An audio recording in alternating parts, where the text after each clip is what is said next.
Hello guys, I am Divyansh ने guys. आज हम लोग बात करने जा रहे हैं बहुत ही इंपॉर्टेंट चैप्टर का, जिसका नाम है समांतर श्रेणी। आपके एग्जाम के एस्पेक्ट से बहुत ही इंपॉर्टेंट, बहुत बहुत इंपॉर्टेंट चैप्टर है। बहुत ही इजी चैप्टर है, बहुत ज़्यादा इजी नहीं लेकिन इजी है। ठीक है, कई लोग इसको ऐसे बताएंगे आपको कि जैसे भाई पहाड़ है, लेकिन आज मैं आपको जैसे बताऊंगा ट्रिक के साथ, टिप्स के साथ, अगर आपने उसको फॉलो किया तो I guaranteed that you will get a perfect and 100% score in arithmetic progression. Okay, so now let's start without wasting of your time. So guys, today's our chapter is AP.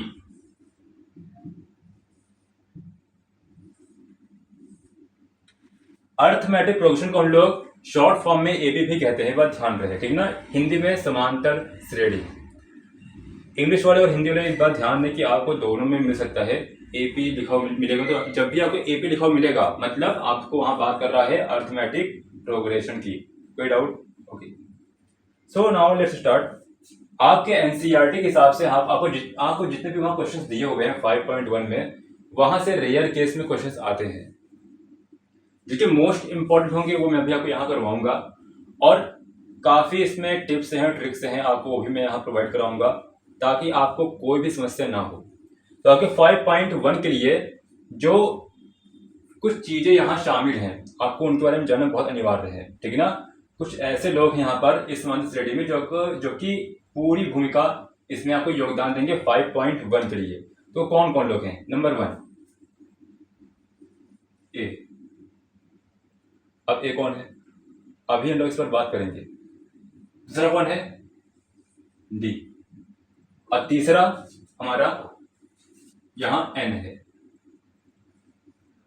ठीक है, तो ए, D और N, ये तीन लोग आपके 5.1 के लिए शामिल हैं।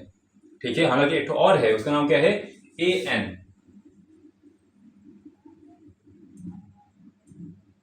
शामिल ये भी है लेकिन ये आपका इसकी ज्यादा भूमिका कहां पर है?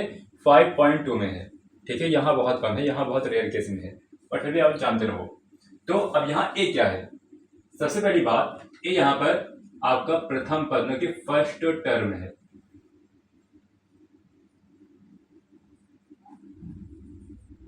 डी यहाँ क्या है? डी आपका यहाँ पर सार्वंतर है।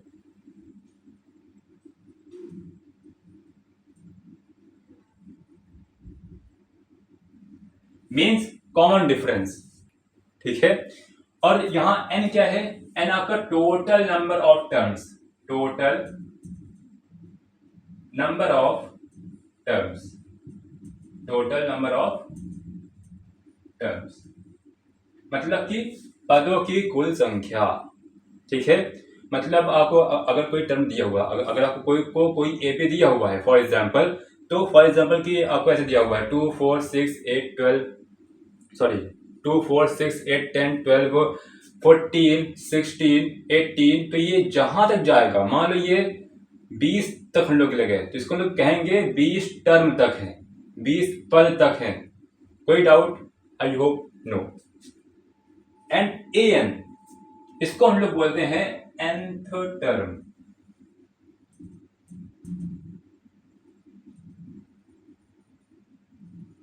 हिंदी में nवां पद।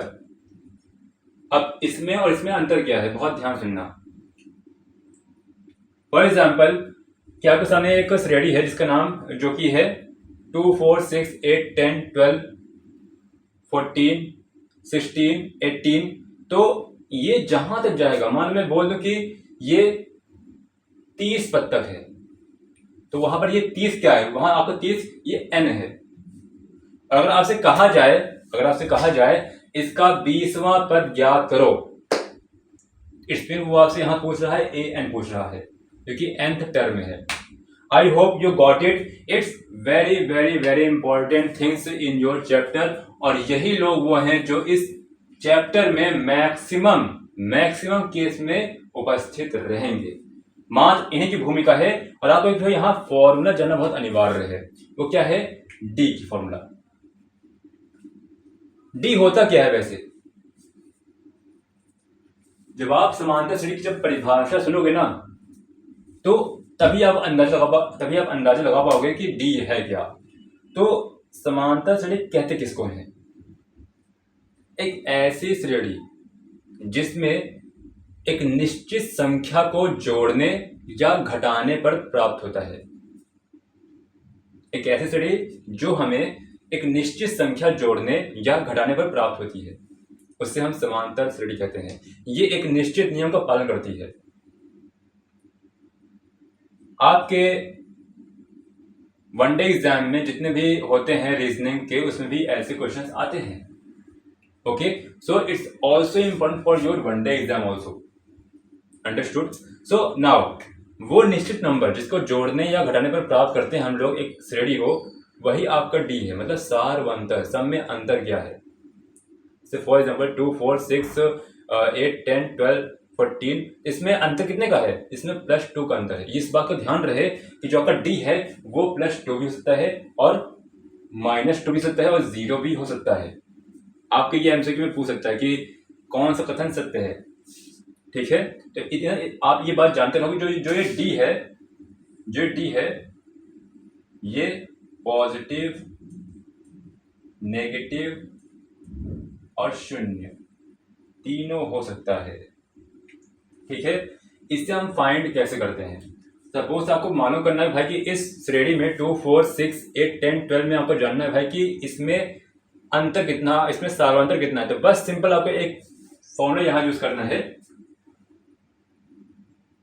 सेकेंड टर्म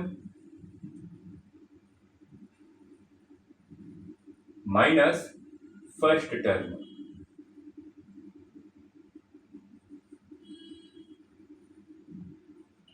इस बात का विशेष ध्यान रहे कि सेकेंड टर्म से ही फर्स्ट टर्म को घटाना है। मतलब जिस पद को भी आप पहले लिखोगे उसके ठीक पहले वाले पद को ही घटाना है। अगर आपने बाद वाले पद को घटा दिया तो आपका उत्तर गलत आ जाएगा। अंडरस्टूड? फॉर एग्जाम्पल अगर मान लो मैं आपसे बात कर रहा हूं 2, 4, 6, 8, 10, 12 में आपका सार्वंतर क्या है, तो अगर आपने मान लो फॉर एग्जाम्पल आपने 4 -2 किया और दूसरे ने किया 2 -4 किया, तो दोनों के आंसर्स में डिफरेंस आएगा। एक के पास आएगा +2 आएगा, एक के पास आएगा -2 आएगा। अंडरस्टूड? सो किसका आंसर सही है? जिसका +2 आएगा उसका सही है, क्योंकि मैंने कहा कि जिस भी टर्म को आप लोगे पहले, ठीक उसके पहले वाले को ही घटाना है। यहाँ कोई माने नहीं कि हाँ कौन बड़ा है कौन छोटा है, इससे मतलब नहीं है। बस आप जिस भी पद को लोगे उसके ठीक पहले वाले को आपको घटाना है। ये कोई कंपलसरी नहीं है कि आपको सेकेंड टर्म और फर्स्ट टर्म ही लेना है स्टार्टिंग के, ऐसा भी कहीं नहीं लिखा हुआ। आप 16 - 14 भी कर सकते हो। Okay, so this is your basic for your AP. It's very important for your examination. कई लोगों को यही नहीं मालूम होता है और वो इसी में हमेशा कंफ्यूज होते हैं भाई कि ये होता क्या है, AN क्या होता है, N क्या होता है, D क्या होता है। और ये तो हम लोग जानते हैं कि भाई लोग हम लोग कई बार पहचान नहीं पाते हैं। जो सबसे आगे लिखा होता है वही हमारा A होता है। सो आई होप कि आपको ये वीडियो पसंद आया होगा और ये मेरा पहला वीडियो था आपके लिए और टीचिंग के लिए। आप प्लीज़ मुझे कमेंट बॉक्स में ज़रूर बताइएगा कि how is the video, is there any mistake in my video, so I will improve. Thanks, धन्यवाद।